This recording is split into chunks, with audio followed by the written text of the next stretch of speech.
Hey, shalom, guys. Welcome to another live episode. Today I got Seamus and Brad from Alternate Media. They are joining the conversation today. Specifically, we were tagged in a video that we're going to be talking about. And Seamus was even saying earlier, this topic has kind of gone on too long without being addressed. So figured we'd talk about it. But first and foremost, Hanukkah is coming up, ladies and gentlemen. And what better way to get your loved one is a book from Alternate Media themselves. Now, you can't get this one anymore because, Seamus, why is that? That's a founder's edition is what you have there. That's right. That's a first edition. We've now released the second edition of that same volume and volume 2. So we have 2 different volumes now. So now volume 2 is out. Cool. Thank you for that. I think that's the first time it's being publicly announced by someone from Alternate Media. Not going to lie, guys, I was pretty disappointed in your advertising of this book because someone who wasn't a part of Alternate Media first messaged me, hey, volume 2's out. I'm like, oh, no messages from Seamus, Brad, Austin, Jeremy. Cool. Okay. It's funny because like you're an author in volume 2. I am. So yeah, thank you for that. yeah, you know, we're here for you. Kind of. Now, regarding this topic, before we kind of get into this, now we all know Shay. She was, I guess you can say, like a Torah observer, has been for a long time, and she has really seen a lot of the ugliness that has gone on, with the Torah observant crowd, and I think the same thing with me too. I was pretty excited to get on TikTok, meet other people who believe like the same thing that I believe. You know, I didn't believe in the Trinity. The only group of people I can find who didn't believe in the Trinity also were like Jehovah's Witnesses, but I didn't agree everything with their doctrine. And it was hard to find like pro-nomian individuals. When you go on TikTok, I feel like you find a lot of people there, but they go so they know Torah, but they don't at the same time. And one thing that was really annoying with me, and you guys will agree with me, is them constantly saying you have to believe in Yahuwah Yahya and that Yahuwah Yahya sent Yahuwah Shawiyah to come and die for our sins. And it gets so unbearable sometimes because You're not exaggerating, by the way. No, I'm seriously not. I know. I'm seriously not exaggerating. He's not telling a joke. It's the truth. It's just genuinely funny. It sounds like that. It really does. And, you know, everyone knows what they're talking about because you're right and everyone else is wrong. And you have the Holy Spirit and everything like that. But Shay tagged us in this little video that she made. Now, Shay did not talk to me about this. No one has talked to me. This is just me, what I observed that I just kind of want to share to everyone real quick. So she is friends with this girl named Ashley. Ashley has kind of left the Torah observant movement just because of a lot of the ugliness that has gone on. And I'll be honest with you guys, like I really don't blame her, you know, with a lot of what has gone on and everything. Now she is looking into Orthodox Christianity, which out of Orthodoxy, Catholicism, Protestantism, I believe Orthodoxy makes the most sense. And like I tell people, if I was a Christian, like I would be Orthodox. Yeah, if you had to pick one, Eastern Orthodox.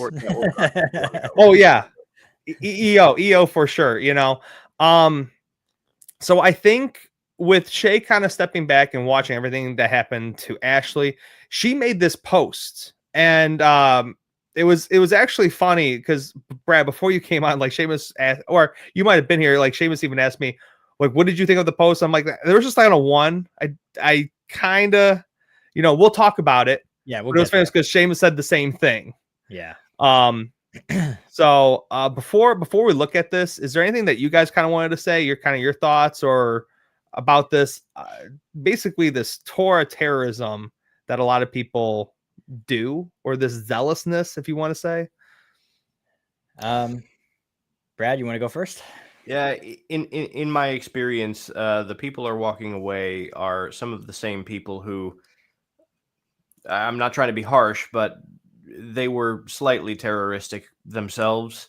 Um, but they ended up walking away from some of the culty natured behaviors, some of the more culty groups, um, and thank goodness for that.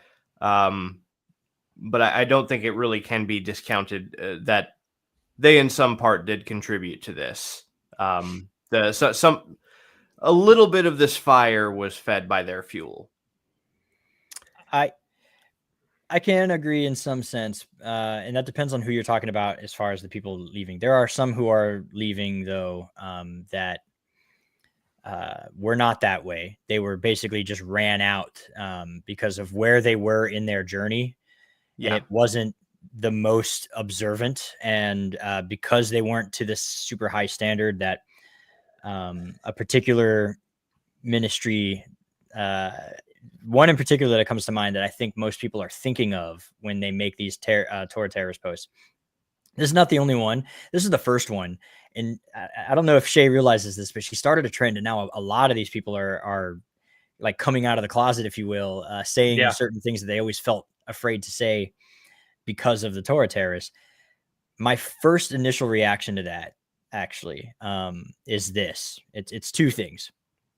One, I hope to God I'm not one of the people somebody thinks about when they make a post like this. And two, if you are one of the people that the person is thinking about when a post is being made like this, you bring deep embarrassment and shame on the entire movement.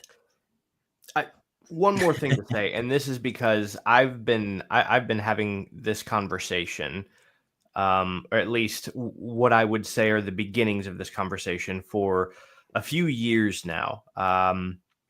And some years back, I made a series of posts addressing it, essentially um, calling for more firm boundaries to be established between sects.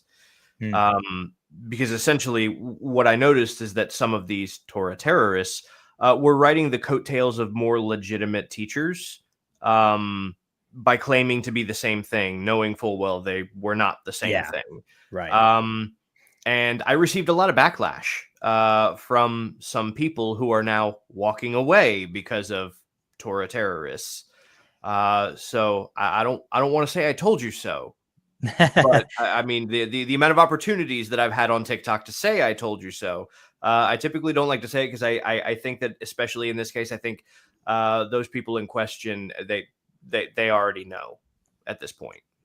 Yeah, I was going to specify too that this seems to be a unique phenomenon to the more Hebrew roots leaning Yes. side of the Yeah. Torah community. Because from the traditionally, I'm not even sure how you would apply that term. Traditionally Messianic Torah observant Christian community is not this way. Yes. Yeah. In my experience anyway.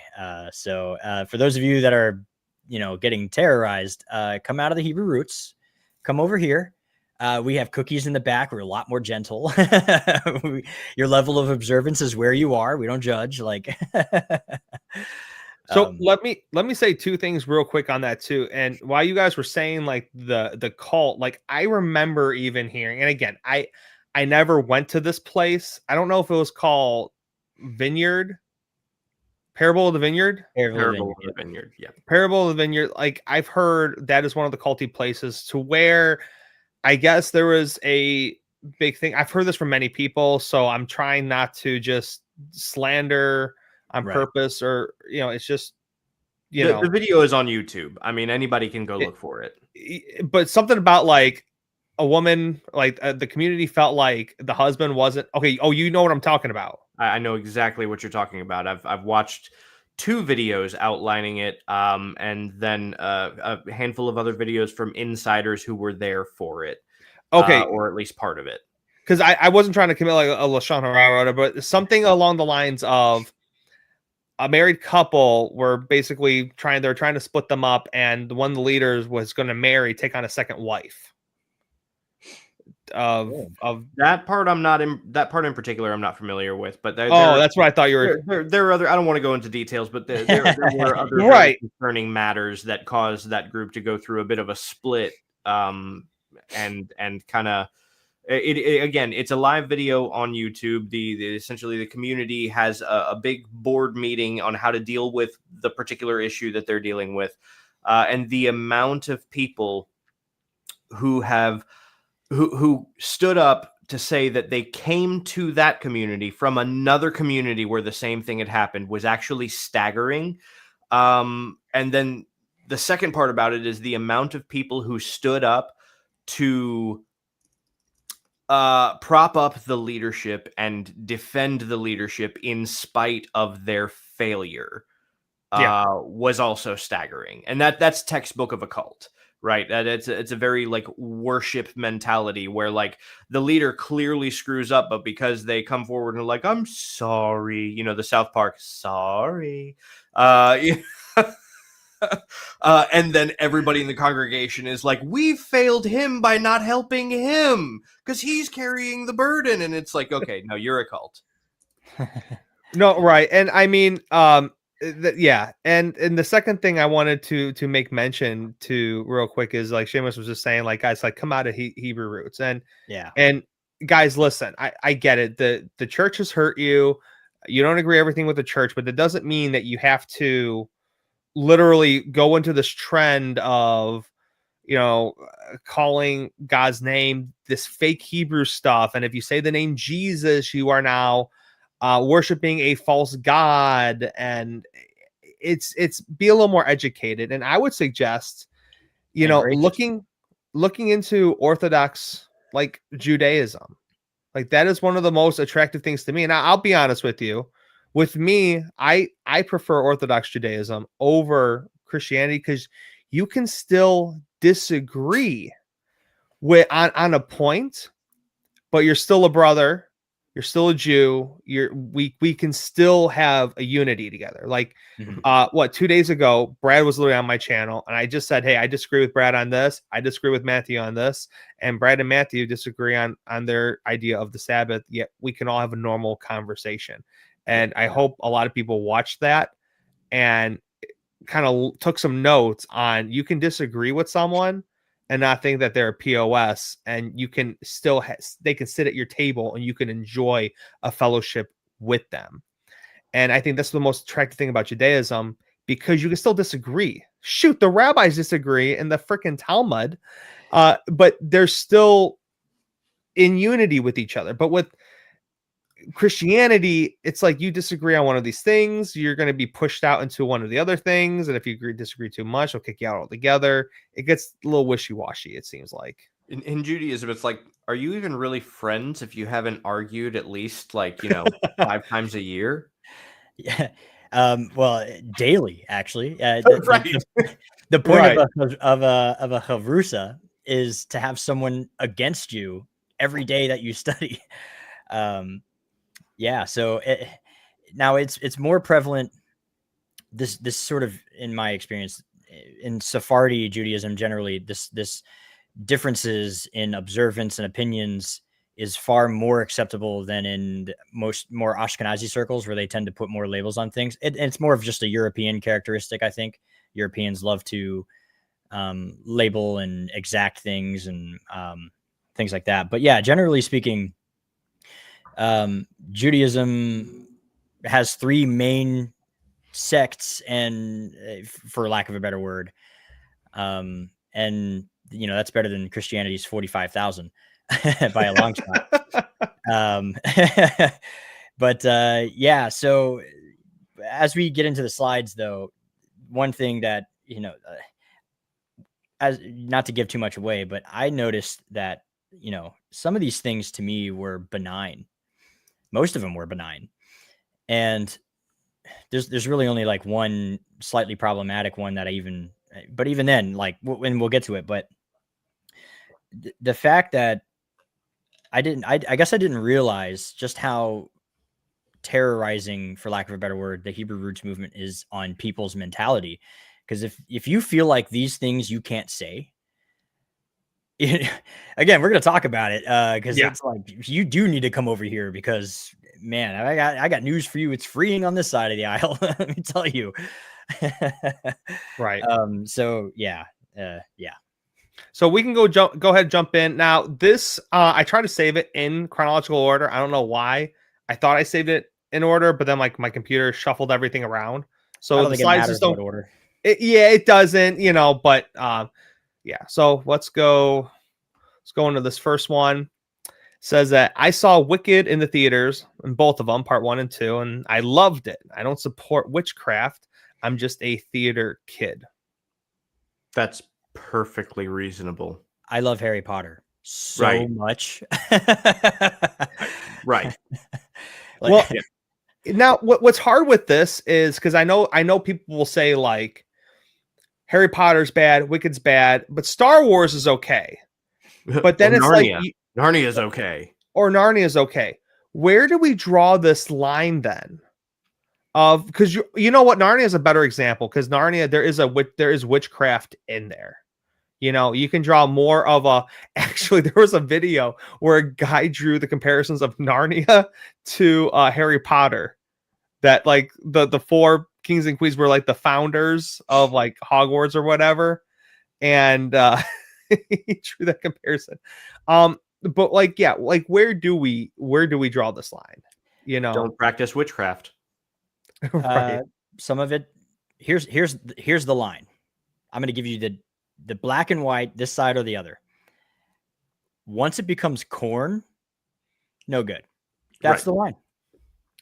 The rest is entertainment. Yeah. Like again, these things are benign. A lot of these, but in my opinion, but we actually did. We did an episode on this. We've made a habit of doing a spooky season special every year so far, and we'll do it surrounding different topics that are pertinent to just the general season, whether it be something to do with Halloween, distinguishing what's a Halloween decoration versus a simple American fall natured decoration, right? Are pumpkins pagan? What's the difference between just a pumpkin and a jack-o'-lantern, stuff like that. Yeah. But this past year, what we decided to focus on was horror as a movie genre. Because that's a big topic in not just the Torah movement, that's a big topic in Christianity. There's a lot of Christians that would say that horror is sinful for people to watch. That's just not true. And when you say horror, you really got to talk about what kind of horror you're talking, like we're referring to, because like the schlocky slashers of the 90s are not the same thing as like the elevated horror of the 2010s era. There is some actual real moral and ethical value to a lot of the horror movies that are out there today. So it's not even that they're benign. Some of them are actually beneficial. Yeah. And, to that point, at what point, like what's wrong with, say, watching a documentary about the occult for educational purposes and watching a movie that takes some of those concepts in an entertainment setting to tell a story? I have put probably not an equal amount, but almost an equal amount of study into the history of paganism and the occult as I have into my Torah studies. Yeah. Because that's just a topic that I actually am fascinated with. And kind of from a know your enemy type of perspective. Mm-hmm. There's nothing wrong with that. I agree. Will? Yeah, and I think even too, like Brad, you were talking about like kind of like the bloody, gory kind of stuff. Like, Hanukkah's coming up. Go read 1st and 2nd Maccabees. Like, there's a lot of stuff in there. Or if that's not House scripture to you, what's the forbidden chapter in Genesis? Is it like 44? The whole Judah situation? Like that's kind of graphic. Like, there's the Bible is so graphic sometimes. If you read a Masoretic text in its Hebrew without any translation, there are some notes in some of the margins. They're called Kurei Ketiv, what is written versus what is said. Some parts of the Bible are so graphic that in the margins, they tell you can't say this word when you read the Torah out loud because there might be some polite company present in the synagogue. So you should just say this instead of what's actually written. Kurei Ketiv. Like you know? Now, I would say for stuff like this, I would probably be careful about little ones watching it. Yeah. Sure. Yeah. That's, You yeah. know, but really, as a line kind of like drawn for if you are 30 years old, you know, and if you find it like entertaining, like whatever. But I guess my advice too would be, how is this building like your character? Like maybe instead of watching Star Wars 24/7, maybe you read some of the commentaries from different Bible people or rabbis, or how like, but that could be kind of for anything. How do you divide your time up? You Yeah. know, You know, anything but could be an idol. Like, you right. right. But really, that's the only like nitpick thing Right. I can really think of with this. I don't think she's an idol of Wicked. She, like she says, she's a theater kid. So I get that. So she has a unique appreciation for theater art form. I'm a musician. I have a unique appreciation for Vivaldi. You know, so it's just, you know, because we're educated and we have exposure to certain things, we appreciate art in different ways, and there's absolutely nothing wrong about that. That diversity is a creation of God. But hey, Seamus, real quick, you said you're a musician. Yeah. When did drummers become musicians? I'm leaving. Let's go on to the next slide before Seamus leaves. All right, so this was actually the last slide. I actually like appreciated this one. I am friends with atheists, Orthodox Christians, Jews, Christians, Torah observers, Yeshua denying Torah observers, and many things in between. I love and learn from them all.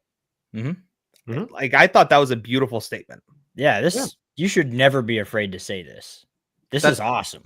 That's intelligence. Like, yeah, that's actually intelligence in practice. If you're part of a group that would shun or shame you for saying something like this, you're in the wrong group, for sure. Yeah. And now, even with that, I'm in a group on Discord with a bunch of Eastern Orthodox people, and I joke with them that like, hey, I'm the heretic of the group, and like a new Orthodox guy just joined, and I'm there. He's like, oh, who's Will Walker? I'm like, I'm the heretic. Wait, what? And like two of them are like, no, he's cool, he's cool. We love Milwaukee, but I'm on a Discord group, so I think that should speak some volumes. That and these are some smart people, good friends of mine that I consider, and there are, and I know this goes the same way with you guys. There are rabbis and Orthodox Jews who I am friends with, and I know you guys are friends with, who deny Yeshua, who are like, nope, no way, there's no way I'm going to touch the New Testament in any way, shape, or form. So this idea, though, to like hate on them, like I feel like it's a very Christian-like thing. I remember even like growing up, like that's how my dad was. My dad was very like anti-Semitic, and even we were driving by a Muslim temple, and my dad is like, oh, I hope a rocket like blows that up. I'm like, Dad, like those are people, like you can disagree with them, but like why would you want like the death of those people? Like, and the first verse that came to my mind was, obviously this is years later when I'm reading the Bible, but like in Ezekiel talks about how God does not take any joy whatsoever in the death of the wicked. And it's like, so there's a I can't remember where it comes from specifically. I think it might be in Tractate Shabbat. There's a story in the Talmud where the children of Israel successfully escape Egypt through the parting of the Red Sea. And the Red Sea crashes down and drowns everybody, drowns all the Egyptians in the water. Now the children of Israel start celebrating, and they sing this song of Moses at the sea. And the angels, and the story goes, the angels in heaven started to rejoice as well. And God checks them. And he's like, how dare you? And the angels are like, well, the Israelites are celebrating. It's like, yeah, it's a victory for them because their lives are saved. But your heavenly hosts, your heavenly beings, and the works of my hands are drowned in the ocean, and you would offer me praise. So like, that's the way the compassion of God as portrayed in Orthodox Judaism is beyond this kind of stuff, for sure. Yep. And so it doesn't even matter if they're idolaters, or even if it's these, the killing in self-defense. There's no celebration in heaven for that. So Yeah, it's actually something that is the personality that we find in Judaism in general is like a willingness to at least have a conversation with most anybody from any other religion. Basically, Trinitarian Christians are the only people they're not really willing to have an in-depth conversation with, which coincidentally, those brand of Christians are also unwilling to really have an in-depth conversation with most anybody from any other religion. Funny how that works, but I've never understood the fear, because I do think it is mostly fear driven. The reasons for shunning anybody who thinks slightly differently. Yeah. And there's in fact, like, so when it comes to Judaism particularly, this reminds me, Judaism is a blessing for just about everything. In Orthodoxy, there is a blessing for meeting a non-Jewish, non-Torah scholar. There's a blessing for meeting a Torah scholar, of course, but there's also a blessing for meeting a scholar of any particular topic. If you meet Albert Einstein, maybe not a great example because he happened to be Jewish, but the non-Jewish version of Albert Einstein, there's a blessing you're supposed to say for that. And that blessing is, blessed are you, Lord our God, King of the universe, who has given of his wisdom to flesh and blood. So, friends with atheists, Orthodox Christians, Jews, Christians, Torah observers, Yeshua deniers, totally fine. In fact, if you run into a scholar of one, there's even a blessing for that. There's nothing wrong with being friends with these people, and it's encouraged, if anything. and I think too, like, even if you disagree with one of these people, shouldn't your light shine to them in a respectful and loving way, to have them even question, like, wow, this person is living this lifestyle, and this person has been so loving, knowledgeable, just an outstanding individual. I want to inquire what this religion teaches. Why does Seamus and Brad follow this way of life? I want to, hey, what do you guys call this thing? A Shabbat? It's on a Friday night? Not to be rude, can I come out and can I hang out with you? Like, what do you guys do? That opens that door, and that loving kindness and the relationship that you're building with that individual will invite that in. Mm-hmm. If someone is an atheist, an Orthodox Christian, Yeshua denying, whatever, you just give them the middle finger and tell them to F off, essentially. You will never bring that person in. Yeah. In any way, shape, or form, For sure. So yeah, no, moral of this one is if you feel afraid to say this, you're in the wrong group, I think, for sure. Amen. All right, let's go on. This one is, I will never eat unclean. However, I do crave coconut shrimp sometimes. And so I can say that because, I didn't become really Torah observant until I was like 21. So I would go to Subway. I would eat pepperoni pizza. I would put pepperoni with tuna on my sandwich, and I loved crab, lobster, and shrimp. I'm not gonna lie, I don't miss the pepperoni just because I remember how greasy it was, and sometimes it disgust me. But this was funny because even now, when we go to like the market and I see coconut shrimp like frozen, I'm like, I remember it was so good. Oh, well. Like, honestly, like I'm literally like, oh, well, I enjoyed it. But, my God has told me that this is not food. This is not beneficial for my growth. So I'm going to disown myself and, follow his laws. A wise Jewish man once said, temptation is not sin. Temptation is not sin. To feel tempted doesn't matter. Doesn't matter what it is. The temptation itself is not sin. And if anything, it's a mitzvah. Because if you feel tempted, then when you resist that temptation, that's a mitzvah. And if you're not tempted and then you resist the non-temptation, Have you really done anything? Like, so Judaism actually goes, oh, you're tempted? Good. Amazing. You're fulfilling a mitzvah. Like, so yeah, I miss bacon and cheese waffle fries. I used to eat that all the time. Yeah, I miss that. Sure. Yep. Now, Yep. I will say this though, it is weird because a lot of the people, like, I don't want to say Torah observant movements anymore. Like, it's really the Hebrew roots. I swear, a lot of these people, if not all of them, equivocate killing someone versus like eating pork. Yeah.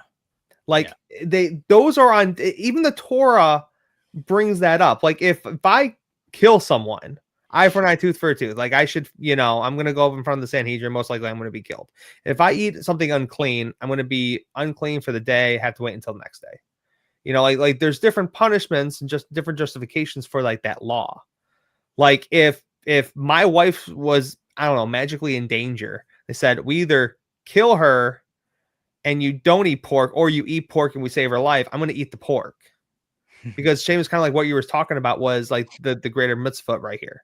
Yeah. Of, yes, I'm going against the law, but it's for one better. And I think like the Hebrew roots is like weird on that. Like they're really obsessed with the whole, eating clean versus unclean, to where they make it like a Torah terrorist type of idea.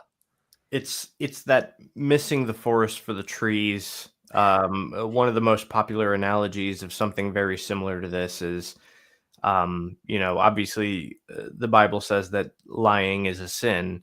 And so kind of the gotcha that a lot of atheists have turned to is, okay, so then like if you were in, 1940 Germany and, the police of the state came knocking at your door, inquiring if you had Jews in your home, would you just tell them that you did, or would you wouldn't lie to them? And it's like, no, in that scenario, of course I'd lie to them. Like, yeah, that obviously I would lie to those police. Right. What kind of human being are you if you say that you wouldn't? What higher good do you think you're serving? Yeah, because I feel like people will bring up like Romans 15, where it says like obey and listen to the government, but wrong government. Obey Hashem first. Follow his laws come first, and then any other judiciary laws that don't contradict his law. Well, plus Romans 14 is talking about the Sanhedrin anyway, so right. Wrong government. We don't want to talk about that, Seamus. All right, let's go on to the next one. Yeah. Now this one's a sin. If you garden, nope. This is the one I had an issue with. That's right. That's right. You are not allowed to garden. You have to look. God has provided us with Burger King, McDonald's, Wendy's, and Chick-fil-A. Yeah. You thought the devil's lettuce was something else? No, it's actually lettuce. I'll be honest with you. I was really confused why she said I garden. Like, are there people who are against gardening? New to me. Yeah, maybe she put it down for a reason. So again, I feel like you're definitely in the wrong group if this is being sinful for you, to them. So maybe we just need more clarification on this one particularly. But yeah, I mean, my wife gardens. She made marinara sauce earlier today. I had for dinner some bread and marinara sauce.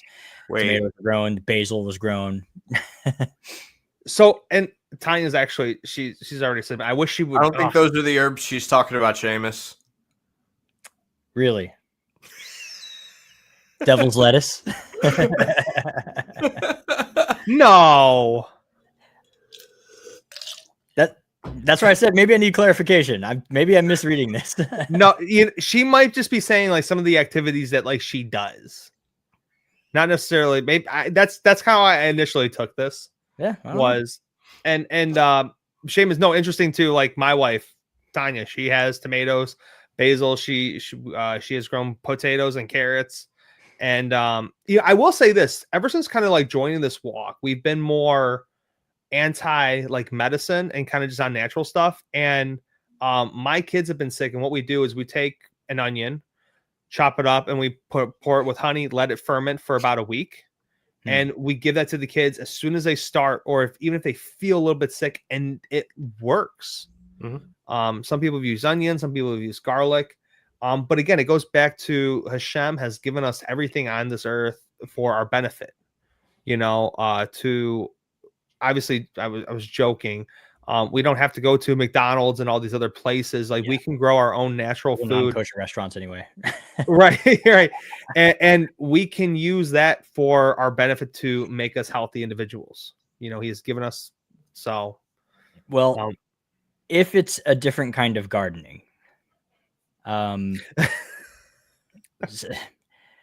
still not a problem, really. I mean, I know it's socially kind of like a taboo thing, but I mean, you're talking about a plant that bears seeds, so right. It meets the Genesis criteria. I smoke cigars. I love cigars. I love a good cigar. And I mean, there's no real quantifiable argument that you could make for cigars that you can't also make for that, and have an honest objection that isn't a contradiction to itself simply because of a cultural norm or a taboo subject within a particular Western culture. So, yeah. The only thing I could think of maybe, which I'm guessing this is not going to apply in this situation because this kind of an admission could be legally dangerous if that were the case. But that is if the state that you live in here in the United States, because each individual state has addressed this independently. If the state that you live in, this is an illegal activity, that's really the only issue. But again, given that this is a very public admission of this, I don't know where she lives. I'm going to wager it's an area where this is actually legal. If that's what this is about. I have no idea. Right. But hey, let me ask you guys this real quick. Because while we were talking, I just thought of the whole situation with Noah. After he gets off the ark, he plants a vineyard and he gets drunk. Like we can say for a social norm for getting drunk, almost the text doesn't say he did it on purpose, but you can look, if all your friends and family or everyone you knew is once gone, I think it has the implication of, he's sad, he's destroyed on the inside. Maybe he did want to get drunk, right? Did Noah then sin? Did he do something wrong? Or, he just got, not yet. You know what I mean? I think it's Psalms or Proverbs that says wine is the joy of a man's heart. And the text does not make it out that the drunkenness itself was the sin, that it just led to a problematic situation. So it's part of the equation, but it by itself is not the problem. Now, of course, excessive anything, right, is right. Everything in moderation.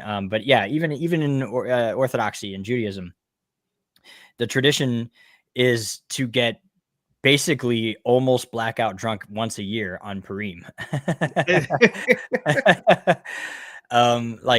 Because drinking by itself and even, getting to that state on a one-time kind of special occasion is not a problem in itself. It's when you are addicted to it, it becomes a problem. If it ruins your life, ruins your family, takes your finances, affects your personality, obviously, drink responsibly and everything like that. But the drinking itself is not sinful. It's not prohibited. Yeah. All right. Let's go on. Yeah, we got a lot to get to. I have a mouth of a sailor, not around my children, obviously. Dude, this resonated with me because I'm a blue collar worker. I started off with the union, and you're around the guys. You're building stuff, and even literally a month ago, I probably broke a record only because the HVAC guy told me to run my plumbing this way so I wouldn't interfere with them. I'm like, okay, cool. I ran it, and the GC was with me. Then he's like, wait, why did Will run it this way? He's like, because you told us to. Oh, no, I wanted it the other way. And the decision came down to I had to cut everything out and move it. And my favorite word was MF that day. And you know, like I get it. Even when I'm on those type of jobs, I'm around the people. I like that's you know how I Yeah. do it. You're You know, speaking the lingo at that point. yeah, it's almost like the talk. You know, now it's When interesting in because Rome, bro. yeah, It's just language. I remember Mike from Inspiring Philosophy. You know, I don't care for him, but this episode I actually kind of agreed with. If you're around your buddies and you're talking in a specific way around your friends, you know, and no one finds offense to it, then it should be acceptable. Depends You on know, your audience. Yep. it depends on your audience. Now, obviously, like, look, if me, Seamus, and Brad are hanging out, I'm probably gonna drop some stuff that I would never drop on air. Or if Seamus and Brad's wife were around, I want to talk a certain way. If my kids are around, or if there's other kids around, I want to talk in a certain way. But if it's just me, Brad, and Seamus in a room and we're just hanging out as boys, you know, we're probably going to say some things that other people wouldn't like. We're going to say some things that would make a prison guard blush. Yes. Yeah. No, I mean, you know, we do try and have a sense of decorum and professionalism when we're live, but I mean, you know, when you're with the boys. The thing is, it's all about setting. You know, when I'm at work, I'm a professional. When I'm at home, I'm a family guy. When I'm with the boys, I'm one of the boys. You know, to the Jew, I became a Jew. Like the Gentiles, I became a Gentile. Paul did the same thing. It's just, it depends on who you're with. Language is language. There's no sense. There's no combination of syllables that you could string together that by themselves, except for, you know, maybe the name of God himself, that would be in utterance considered sinful. Yeah.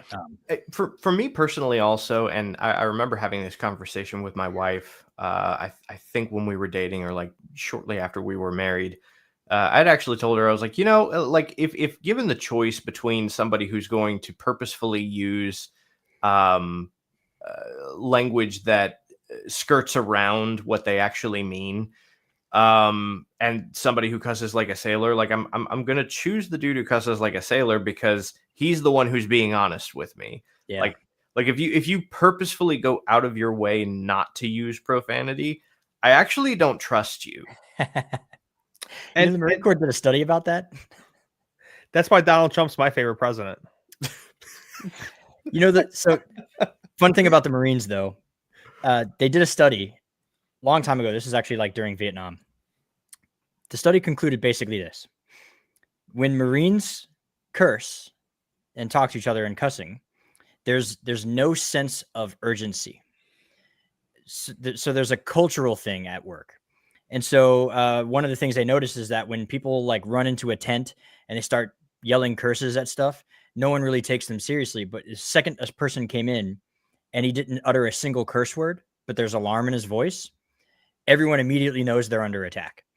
And so in certain instances and in cultures, a lack of cussing indicates real urgency. And so, yeah, there's like a whole cultural, like, yeah, if you're not cussing, something is wrong. If you are cussing, everything's fine. Like that's kind of the more or less what was talked about in the study. I found it fascinating, but made sense to me because we do that.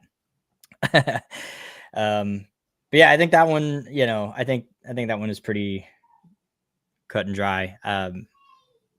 Unless you guys have anything else you want to add. No, I get why she said it though, because I know like a lot of people like you know, my mother-in-law, you know, I've accidentally sworn a few times, then it turns into like, you know, so she's an old Russian lady. Well, I thought you Christian. I thought you believe Jesus. How you believe Jesus and have mouth like this?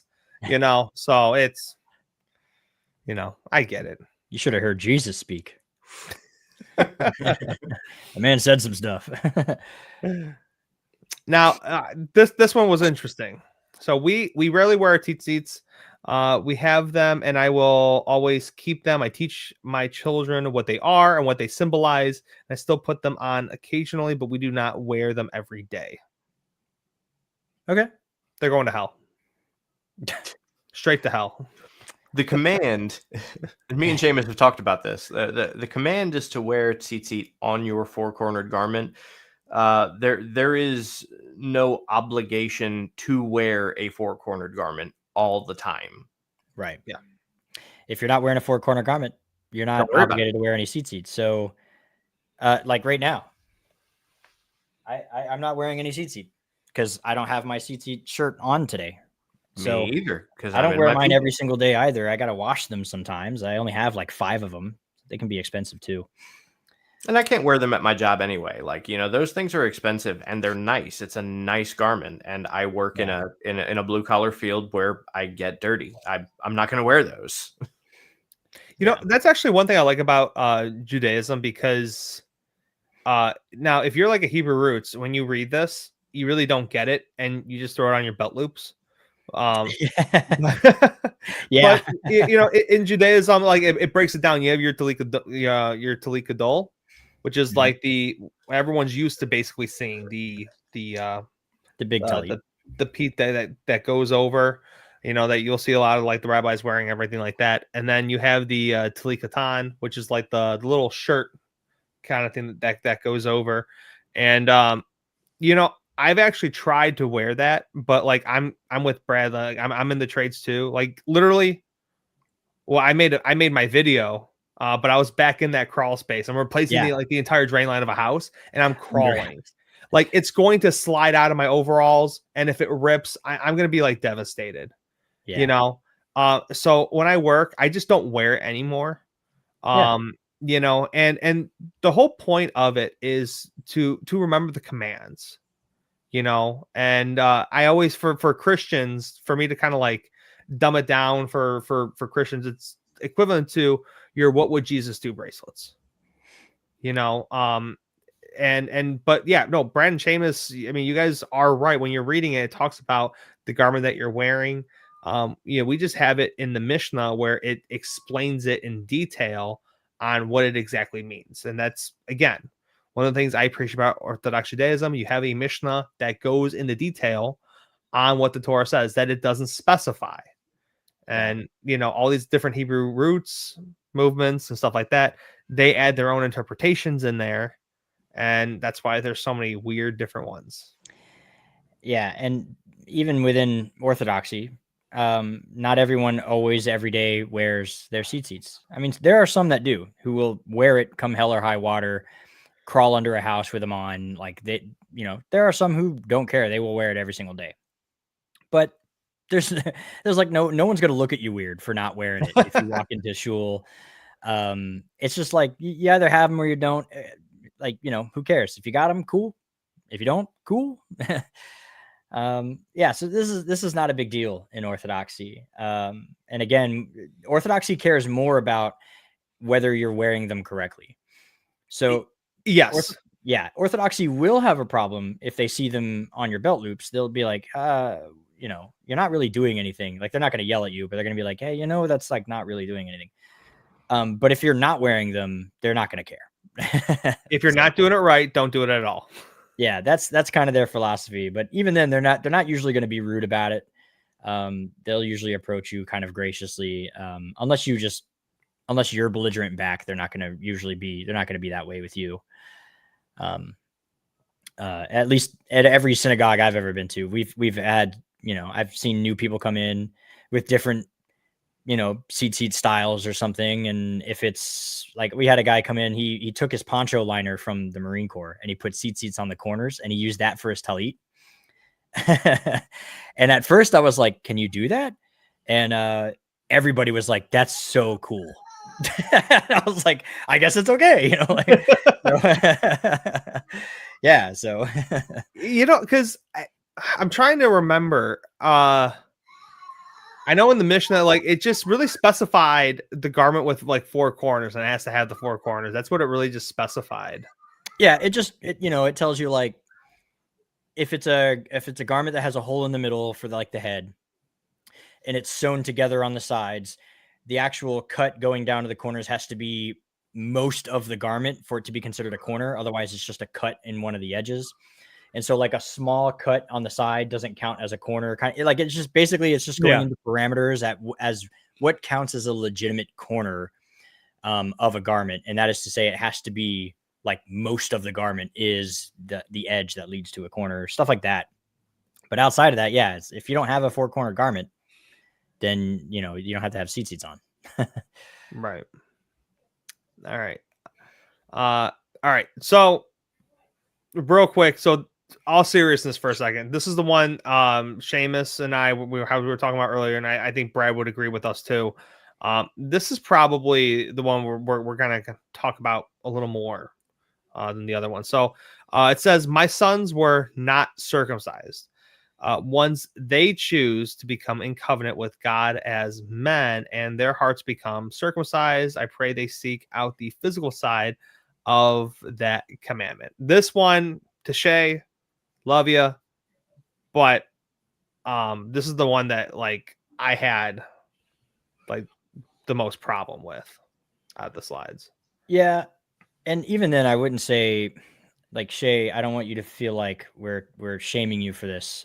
First and foremost, of all of what we're trying to say is of everything that you've listed, Yes. this was the only one where we were like, okay. And even then, my initial reaction, because again, I've spent so much time in a Jewish community at this point, so my initial reaction was, well, that commandment is for you, not for your kids. They just involve your kids, but you're not Jewish, so you're actually not bound to it anyway. And so, technically speaking, it's still not sin for you. Now, as a Torah observant Christian, you should think of yourself as, being, if most do, think of themselves as being bound to a lot of the Torah in a lot of ways. So if that's your thought process, then, that's one thing. But from a strictly Jewish perspective, the answer is, well, you're not like halachically Jewish, so it's not a sin for you. Like, this is fine. So well, I kind of teeter totter only because Seamus, I get what you're saying, but so I just made a video talking about like one law theology, and we see so many examples within the Torah where it says that like this law that I'm giving to you and the sojourner who is among you. I mean, he says this like I think it was like 11 or 12 times, and possibly more. Those were just the verses I got. So even though Shay might not be literally Jewish, I feel like every God-fearer, whether you are Jew or Gentile, if the Bible, and again, Messianic Jew, Catholic, Orthodox, Protestant, this is something that I feel like you guys should do. This is a covenant promise. A lot of the people, especially with Orthodox and Catholics, I think they make a big thing on infant baptism. I'm not going to get into that if they should or shouldn't do that, but it is a covenant thing, and I think too it also is a health hazard. Only because I say that because my brother-in-law was not circumcised, and I'm not going to get into details. He had a lot of problems with being uncircumcised that had to take him to the emergency room a few times. So how I look at it is almost like the same thing kind of with like the food laws of eating kosher. Like I don't think Shay is damned to hell forever, and her kids are not going to be damned to hell forever, anything like that. Yeah. But it's something that you should do because it is for your benefit. God is our Father. Our Father has commanded us to do this thing. Obviously, God would not command us to do something that would be harmful or hurt us in any way, shape, or form. And just as our Father, our Dad, listen to Him. That's the ultimate authority. That's kind of my 2 cents on it. I think for me, it kind of like I would echo the sentiment here that like Shay, we're not trying to come down hard on you. We're definitely not trying to be the same Torah terrorist that you can't say these kind of things to. I think all three of us here would be willing to have a perfectly peaceful conversation with you about this. I think it comes from what I believe would be a very like a very modern Christian perspective on the issue, where one's faith is more personal and it's a much less communal issue. I mean, even Jews don't look at this and go, well, when my son wants to join the covenant, he can do that on his own. You are raising your children. If you're raising your children, you're raising them within this covenant. Right. And so that's where the duty to your children comes from, is that you are raising them in this covenant. While they're children, they are your responsibility. There is an age of accountability. Their sins are not really their own until they come of that age. And so it is something that does fall to you to raise them within that covenant. And again, that's why Jewish boys are circumcised on the 8th day, regardless of their choice in the matter. They don't really get a choice in the matter because they were born into a Jewish home. So you don't get to choose that. The idea that your faith is your personal responsibility that you make the choices on, that's a very modern Christian way of looking at things. And it's not to say that it's wrong, but it's not 100% right. There's it's a slight mingling of both. Seamus, you might be able to speak a little bit more to that. No, I think this comes from a good place. So I want to lead off with that. I Right. understand where you're coming from. You want your kids to choose this for themselves. And that will still be true, whether they're circumcised on the 8th day or not. I think the confusion is many Christians have, like you kind of started to say, treated the topic of circumcision a lot like baptism. And so, many Christians abhor the idea, or maybe not abhor, but they deny infant baptism. And so they've equated this to infant baptism, where that's not really what this is. The commandment of circumcision in the covenant is not a commandment for your kids. It is actually a commandment for you. And it just happens to involve your kids. It's a sign of the covenant for you. It's a sign of, in a few ways, it can be a sign of the Exodus, right? But for you, the price of the firstborn was the cost of salvation. And one way that you recognize that is by dedicating, your children in such a way. Now, your firstborn obviously is different, but that's like a way you can look at it. So it's, again, I get it. I think it comes from a good place, but it's a pretty Christian. It's a little bit of that Christian mindset still in there. Not necessarily wrong. And yeah, we're not. I'm not trying to. I don't want you to feel any shame for this. It also depends. Were you walking this walk of life when all of your kids were born? Or was this sort of after, or, is only your recent, there's situation about this that I don't know the whole story of. So it could very well be that you didn't start really walking this walk. Now I know one of your kids is like brand newly born. So, but it could be, I don't know. I'm not in your shoes. I can't really make that judgment call, but, I just want to say, that the circumcision purpose is for you to fulfill, not for your kids. For them, it becomes personal for their hearts, but the physical act that's done to them at 8 days after their birth is for you. It's not for them necessarily.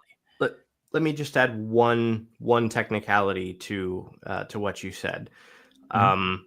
And some people are not going to like hearing this, but unfortunately, this is just a biblical truth. This is not anything that anybody really should even remotely come down hard on her for in particular. Yeah. Or really even try and have a confrontational conversation with her about, because it really doesn't fall to her. This is a command that is issued to fathers, right? This isn't even really her decision to make. This is her husband's decision to make. So that's where his convictions are. Again, any of the three of us would be willing to have a reasonable, rational conversation with him about it. But this really is her husband's decision at the end of the day. Yeah. And I just wanted to say real quick too, and like you're right, like we don't know how her husband is. Is he very religious? Like she might be essentially the spiritual leader of this household. Yeah. Which again, there's nothing wrong with that, and we don't know how far Shay was or coming in or anything like that.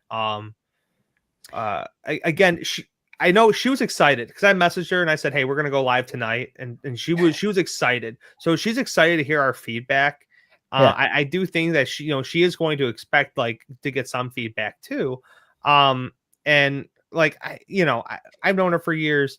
I know she's not like a weak person where if you just say like should have done that, she's gonna sit in a room and cry all day about it. I hope Like not. Yeah. like she can definitely handle it. But I think she genuinely wants a open, raw conversation. So like I seriously think she's gonna really appreciate our feedback. I'll finish on this on this story. It's another Talmudic story for you. There's a story that goes, in the end of days, in the world to come, everybody's lot in life will be a bundle, like a bag, a bundle. But all bundles will be anonymous. Yet everyone in the world to come will be able to recognize their bundle in the pile when they see it because it's theirs, and so they'll be able to recognize it. They'll also be able to see everybody else's bundle and prefer their own. The meaning behind that story is it's super easy for us now to look and judge and think this person has it easier, this person has it better, they're failing where I wouldn't. But the story is meant to teach that you don't know that, and very likely in the end, in the world to come, when you finally see what everybody else had, that you would never survive the life that they had in the same way or as good as they did, and you would prefer your own bundle.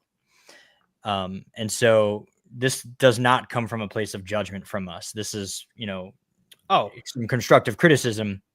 But yeah, a mistake is a mistake. And if I were in those same shoes, I cannot say that I wouldn't make the same choice. I have no idea. And so it's not for me to say. Right. Yeah. Right. Let's go on. I was going to put this in the comments and I didn't. Somebody asked something, and I can't remember what prompted it, but the problem becomes when you use a Torah as a club, that's the problem. The Torah is meant to be a mirror for you to look at yourself. Yes. And so, yeah, once the Torah becomes anything other than a mirror for you to see the best version of yourself, you're in the wrong. Mm-hmm. All right, so this one is and it makes sense to be this time of year. I go on walks with my children at night around Christmas trees so that we can see all the pretty lights and colors. Yeah, I live in Cleveland, and my kids, I don't always go with them for honestly, one, I'm just working, two, I'm just kind of lame and I don't really like to. I just don't care about the lights, but I have a 4 and a 5-year-old. They love them. So my wife takes them downtown, or they've literally, hey, honey, we're going to be like an hour late. We saw this really amazing light show. We want to go look at that. Okay, yeah. Cool. They're awesome. Yeah. I mean, they're beautiful. They're cool, man. I think when I commented on this video, or maybe it was a different video, someone doing a similar confession, and I said, my entire house has fir and pine scented candles this time of year. Because I love the way the pine and fir tree smells. The lights are beautiful. Go see them. Go on a walk. Go check them out. I do the same thing. There's no problem here, in my opinion, there's no problem. The implication is because you're enjoying a Christmas thing, that you're celebrating paganism or recognizing it in some way. Here's what I'm going to say about that. Right? Is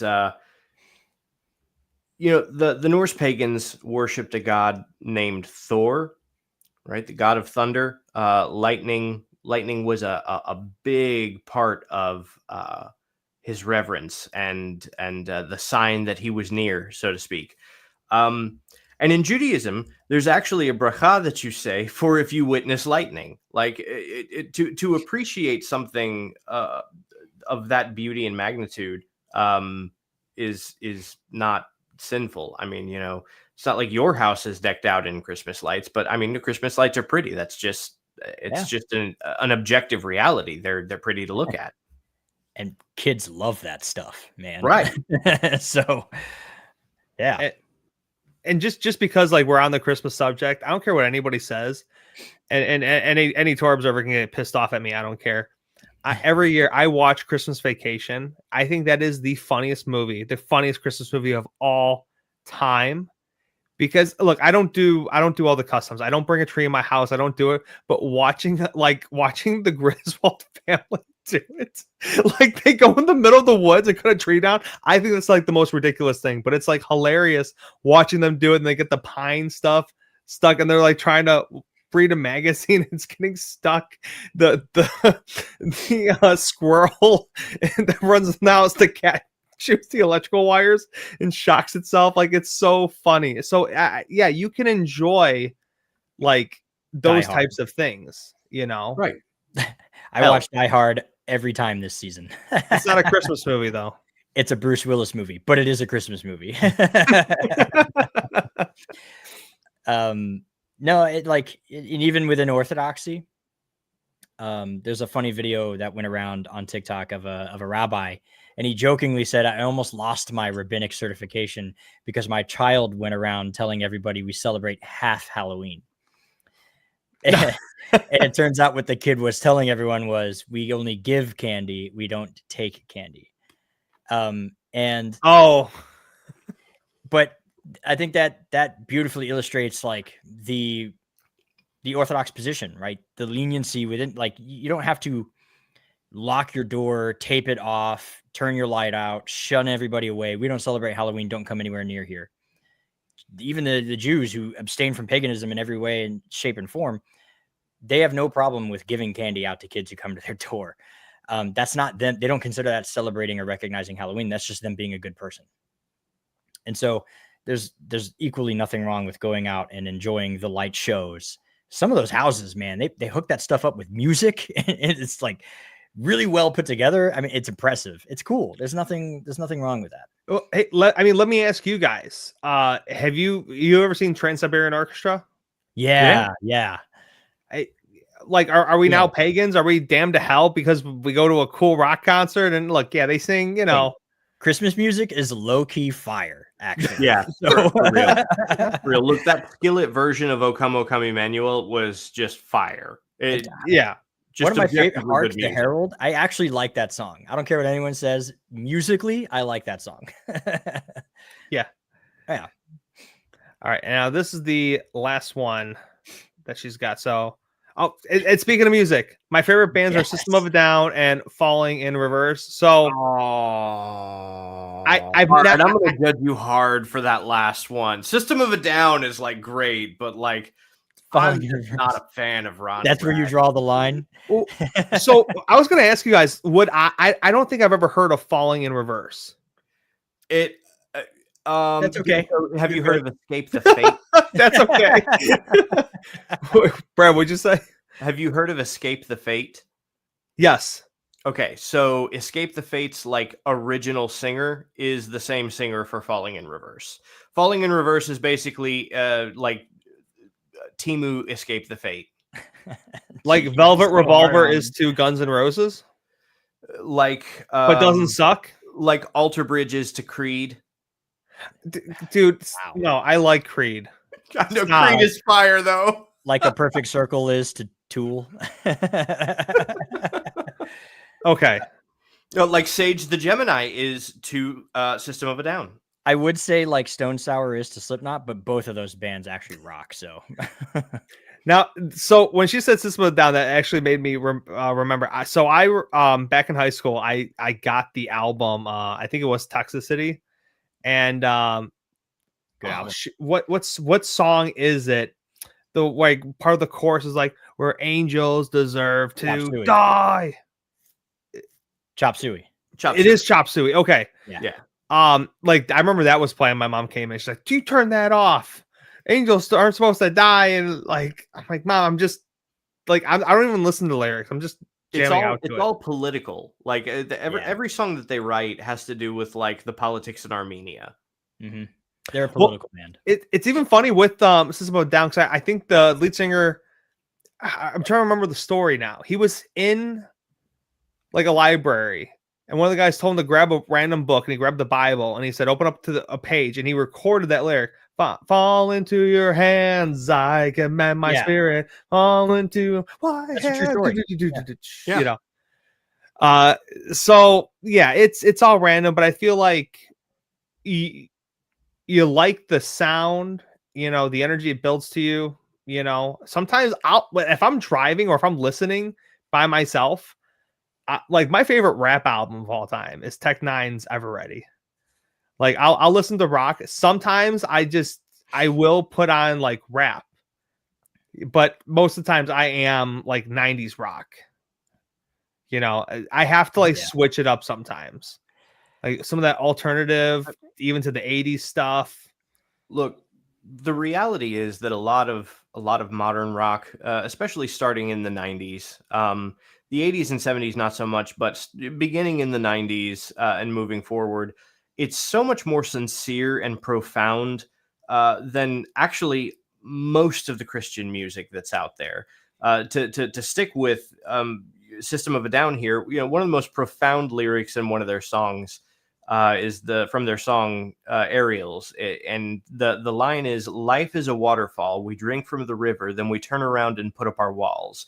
And it's actually such a profound statement on human nature itself, if you actually sit and ponder it deeply enough. But you know, like, so my favorite band, and Seamus's too, is Breaking Benjamin. Their lyrics are some of the absolute most profound, and for years and years I was like, man, this dude is like so close to like coming to biblical truths and just writing out biblical and like faith-based truths in his lyrics. And as he has progressed as a lyricist, that has only increased. I'm actually positive at this point that he probably is a closet Christian. Jason Roush, the bassist for Red, who is a Christian band, is Is now Breaking Benjamin playing for Breaking Benjamin now. So it's Right. like, pretty sure they are. Matter of fact, Ben Burnley helped Red write the song Shadows, which if you go back and you listen to it, it doesn't sound like a Red song. It sounds like a Breaking Benjamin song that Red's lead vocalist is singing. Yeah. Now, real quick, kind of going back to Shay's point here, where, you know, a lot of people would look down on her because she listens to these bands. And it's weird. I'm trying to remember. It's the one black singer. I forgot what band it was. Like he was accused of sexually assaulting other men. Like, it came out. Oh man, R. Kelly? no. Oh, it's P. Diddy? Yeah. No. It was one of Michael Tate. Who? Michael Tate. No, I don't think it was. Not the previous singer for Killswitch Engaged, is it? No, I know Michael Tate, who was with DC Talk first, and then he was with the Newsboys. There were allegations against him very recently. Newsboys. Yes, yes, that's his name. Yeah, Michael Tate. Yes, him. You know, and I guess he's you know sexually assaulted a lot of men, which is obviously a very serious crime. Are you guys familiar with the band Hawk Nelson? Yep. The lead singer, he came out and even said, you know, hey, my dad was a pastor. He kind of forced me to believe in this. I just wanted to rock out the whole time. I mean, I can kind of go on too. My dad has been a part of a lot of bands. I kind of know how like the Christian rock star bands are, and I'll be honest with you. And I know Brad, you watch a lot of South Park, so you'll know where I'm kind of going with this. I feel like a lot of them slap on. I'm not trying to be funny, Brad. Stop it. I'm being serious. I feel like they slap on the name Jesus because they know Christians are a bunch of suckers and they will just buy the music. And there's a South Park episode where they literally do that. Yeah. And the guy is like questioning Cartman's lyrics about some things about like holding Jesus's hand, walking along the beach and everything like that. And he's like, well, yeah. I love Jesus, don't you? And he's gaslighting him. and he sells all these records and everything. And I kind of feel like going back to the whole Titsy thing, if you're not going to do it right, don't do it at all. And I do feel like a lot of the Christian bands do it incorrectly, to be honest. So the first interview I ever did was with someone who I remember that a long a long history in Christian music, has recorded with several very, very high level top name Christian artists, and has played in several of some of the better known bands, either as a stand in, or just Hired a musician. stage player, what have you. And what he's outlined to me essentially is that the Christian music industry has been set up as like a direct mirror to the secular music industry. It's not actually trying to be different. It is trying to be identical. It's just doing a better idea of running interference for the stars. The band Skillet, in an interview with Michael Knowles, the lead singer was doing an interview. Michael Knowles asked him a question: "Is the Christian music scene different from the rock star music scene?" And he said, "No, it's exactly the same. There's no difference." Now, to what Will said earlier, some of these bands, especially Hawk Nelson, because they go way back.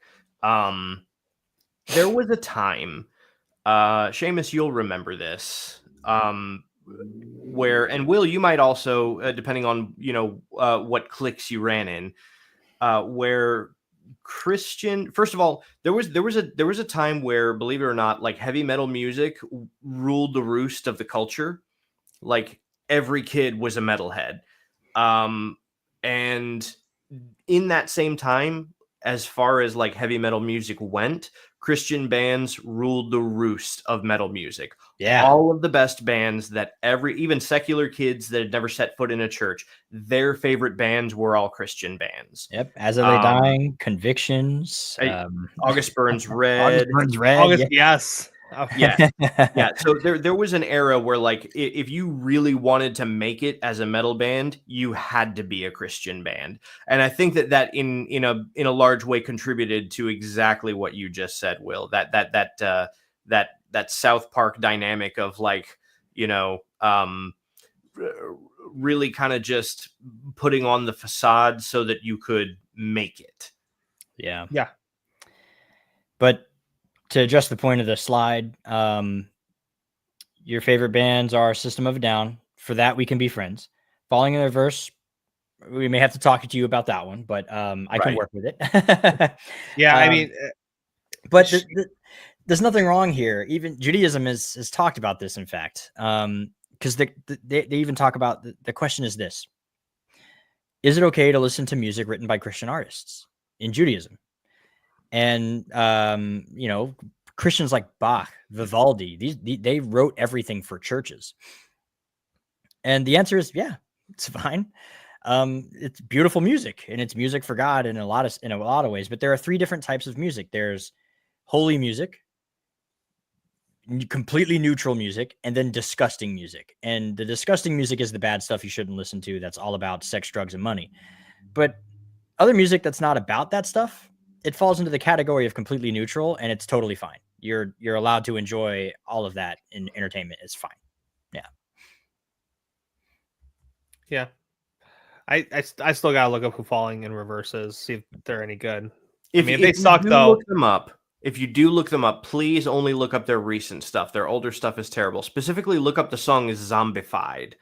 That's like the best thing they've come out with recently. And as much as I dislike Ronnie Radke, the song is fire. Like, I can admit that it is fire. They say about the sun shining on a dog's arse every so often. No, if you seriously look them up, just make sure you clear your browser history after, so you're not embarrassed by the search. No, but yeah, this is it's benign though. Again, if you are in a community that makes you feel like you can't say that, you're in the wrong community. Come over here. We'd love to have you. Right. We have don't care where you are in your walk. You can be super from and very observant, or not really observant. It kind of doesn't matter to us. Everyone is in a different stage in their life, and regardless, you're commanded to treat every human being equally, and it's completely regardless of their status as a from individual. The only thing that would change is, like, depending on how you eat kosher would determine whether or not we feel comfortable eating at your house, but that doesn't stop us from going to your house and enjoying your presence, and stuff like that. So yeah. Yeah, I thought this was really cool. I appreciated Shay for doing this, and I think Brad, maybe you mentioned it. Other people have even kind of jumped on this trend too of just being like open and honest. And it's really weird because Austin showed me the one example in the Talmud of, I think it's in the Talmud. The one rabbi was telling like his students to fear man as like as much as they fear God, and they're like, no, we have to fear God more. And his response was, well, if you feared man the same way you feared God, like you wouldn't do things in hiding, like you wouldn't be so scared to do these things in front of man, but you openly do it in front of God, right? And this is this is just so weird because just even like looking at the statement again, things that I've never said out loud because I was afraid of Torah terrorists, and if these people are harassing them, for one, I agree with, we could all agree that they're not even doing the mitzvahs correctly, and two, it's like, if you're really a Torah terrorist, for one, you're giving the Torah a bad name, and two, if you really understood the Torah, you wouldn't be doing this to begin with. Right. It's a mirror. If you're a Torah terrorist, debate me, bro. I was going to say that in like my response to a lot of this stuff was going to be like, listen, if you're one of the people that's obviously being addressed by this whole thing, pick on someone your own size, come at me. I have a tongue sharper than my knife hands, and you will not do that stupid again. Come at me. But right. And he's a Marine, like certified, like sharp knife hands. But the thing is, like, these are people who are picking on, not people their own size. They're picking on the little guy. They're picking on people who are just getting started or not at the same level. And that ain't it. That ain't it, man. Here's the thing: I do know some of the Torah terrorists in particular that have contributed to this. They blocked me because they didn't want to debate. Yeah. It's just sad too because we're all brothers and sisters in this. Iron sharpens iron. Like, again, this was streamed on my channel and on Alternate Media's channel. We had a live discussion on the different Sabbaths between Brad and brother Matthew Jensen. And Brad and I, we love Matthew, say amazing things of him, and Matthew said amazing, loving things to Brad. But we disagree, but that doesn't mean we have to be a-holes to each other. Right. We can sit down. Iron sharpens iron. If I'm doing something wrong, Brad and Seamus are going to say like, hey, Will, like, I saw you doing this. Like, they're going to come to me in private. They're not going to make a TikTok. Yo, check this out. Look what Milwaukee did. Oh, he's an idiot. Blah, blah, blah. I did call you out. You admitted to being a Trinitarian. I did do that publicly. I got you. God, you should have did the got him. I should have. But I mean, like all seriousness, like if you are someone who really like actually follows the Torah, who has studied it out and actually done the walk with it, if you see your brother stumbling, like you're gonna help him. You're not gonna be an idiot to them. You're going to genuinely look at them as, hey, this is a human being that my God also looks at him as a child. So if this is a child, even though if we have disagreements, they could be a Muslim, someone who denies Yeshua, an atheist, whatever. That is a human being that your God, my same God, considers very valuable. So treat them that way.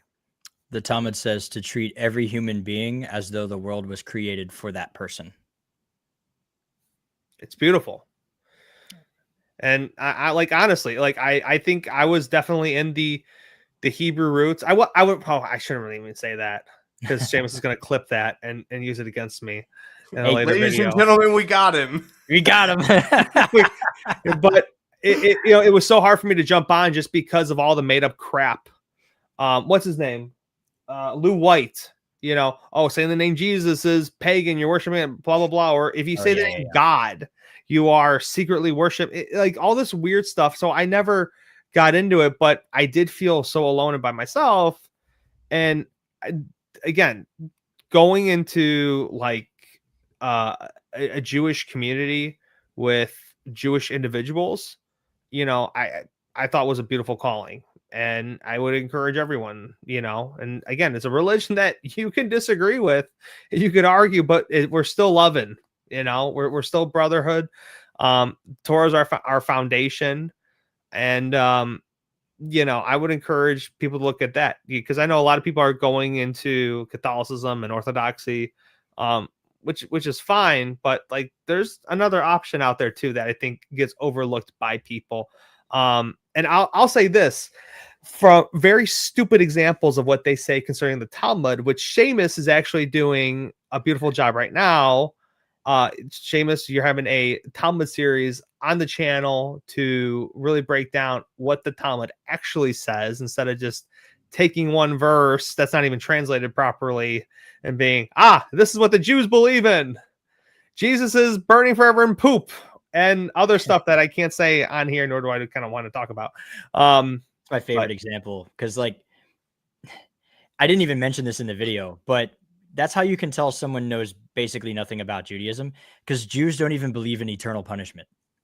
So, if they say Jews believe Jesus is forever burning in, pudding, it's like, yeah, you already have no idea what you're talking about. Clearly, you've already started off wrong. So, yeah, stop. Yeah. Before we close, before I say my final word, Seamus and Brett, did you want to say anything to Shay regarding her post, anything like that?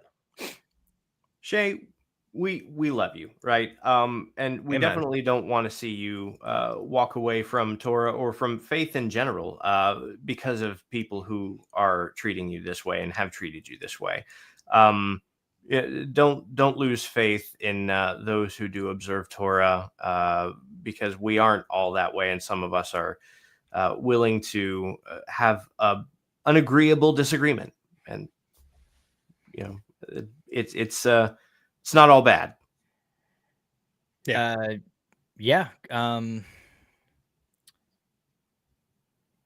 think don't get discouraged by the bullies out there. That's going to happen. Honestly, ignore them. And every mitzvah in the Torah is a chance. It's a bridge. It's a piece of the bridge to connect to Hashem, to God. And so, I would encourage to keep going in the way that you're going. You are at where you are at in your life, and don't let anyone judge you for where you are now. Every day you grow as a person, and take some time every so often to reflect at where you once were and look at your own progress and be encouraged by that. No one's ever going to be perfect. So there's no reason to be discouraged by seeking perfection and it being like it's so far away. And if you're in a community, or if you feel like you're part of a community that you can't be yourself around, and that you have to hide bits and pieces of yourself for that reason, you're in the wrong community. And I would encourage you to seek, community elsewhere, someone that's going to be a little bit more, not just going to accept you and not encourage you to grow, right? We're not saying find a community that's going to affirm your sins and let you live in it. But don't let them bully you. And that's not the right spirit. Point those Torah terrorists in our direction. Yeah. We're your backup. Call on us anytime you need it. Me and Brad don't pick fights. We very rarely do. And what that has done for our image really is we're not really seen as the combative type. I don't think. Brad, you're definitely more combative than me, 100%. But we don't go out there picking fights. But trust me when I say, when we do get in one, it gets ugly quick. And all you got to do, I finished them. All you got to do is look at that debate we did a few years ago, and that's just a taste of the kind of thing that we can be capable of. But we don't try to flaunt that. We'd rather be peaceful men. But if you ever need backup, we're your guys. No, yeah, I was happy to see that like Shay tagged us along with Matthew Jensen and Digital Pastor Jim in her comment, because Yeah. it's like she looks at us, so obviously she's like, hey, those are the mature people of this group. Let me get their opinion. And I was honored by that. Me too. It was cool. So we love you, Shay. Yeah. Now you're not about to advertise our book again, are you? I am going to advertise the book because not only is Hanukkah around the corner, but Chanukah is also around the corner. Chanukah is just like Hanukkah, but it's just pronounced differently. It's more holier. That's what it says in the Babylonian Talmud Tractate 74. It's there, trust me, bro. Yeah, guys, go get it. Can't get this one though. I'm gonna have them sign this, and then I'll auction off at eBay for like $100 to make more money off it. But it's on. It's like, what is the book? Seamus, were you saying it's like $20? So the volume 2 is $20 for the hardcover, $15 for the paperback copy. Same with the new print of volume 1. But I'm advertising volume 2 because, Will, you're an author in this book. So you have a couple of articles in here. So this isn't us plugging ourselves. This is you plugging yourself too. So yeah. So every copy that is sold to volume 2, I get a royalty of Monopoly money. So it's I really want that, just so whenever we do play Monopoly, I will have extra money I can reach into the bank and use. So it helps me out to beat other people at board games because I suck. So it's almost like a crutch. So I'd appreciate it if you guys could go get that volume 2. Actually, what we pay him in bottle caps, and then we play bottle cap poker on Saturdays, and then we take the bottle caps back from him. So yeah. There we Well, Brad and Seamus, guys, thanks for coming on. Thanks for doing this discussion. I thought this was good. I hope Shay reaches out to us, and I even asked her if she wanted to jump on, but I know she's busy with the kids and everything. Totally get that. I think she's gonna watch this tomorrow. So yeah, thanks for coming on, everyone watching. Thanks. I saw a lot of the comments going through. I didn't really get to read all of them, but you guys watching, I hope you enjoyed this, and I hope like this kind of makes sense, and just I hope all three of us, the tri-unity that is right here, help brought more clarity to kind of this topic. So yeah, that being said, I'm tired. Everyone else is tired because Seamus is on the freaking west side, so we had to do this at night. So it's not even dinner time for me yet. It's way past. Shalom, my homies, and good night. L'chaim.